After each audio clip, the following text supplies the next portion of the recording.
Welcome back to another Black Series figure review for Rogue One week, if I can call it that. This is an exclusive, if you couldn't tell by this oh-so-shiny sticker right here. It's a Toys R Us exclusive. You know, I was looking online, checking stock and things. No stock in my store online, and then I happened to go in, later that day or the next day, and they had, a dozen of these. So I wouldn't trust the online stock too far. But if my experience is any indication, these aren't really going to be that hard to find. This, as you can see, has no number on it because it's an exclusive. And I probably should have mentioned which figure this is. It's the Imperial Hovertank Pilot. On the back, it says, Imperial combat drivers operate the Empire's arsenal of armored repulsor vehicles. Combat drivers are lightly armored, relying instead on the thick skin of their vehicles to protect them in battle. I'll have to say, just looking at it in the package, it looks pretty darn cool. I'm going to see what he looks like outside the package. And here he is. This, I should say, first of all, yeah, I mean, this looks really good for an exclusive in particular. I mean, it seems like a really cool looking figure, and it's very reminiscent of the original trilogy rather, Stormtrooper.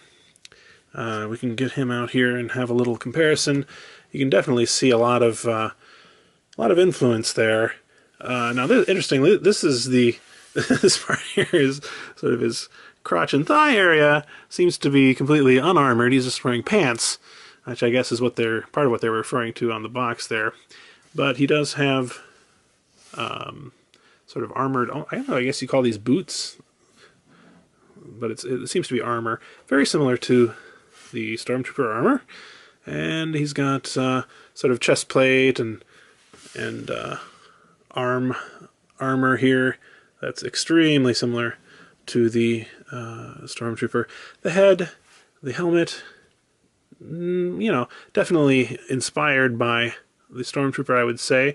A bit of an unusual design, though.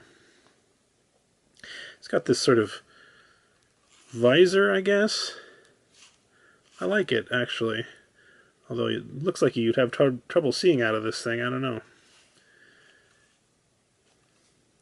If we look at the back, again, a lot of similarities there. This one, well, if you just compare them, you can see this one is sort of a dirty white.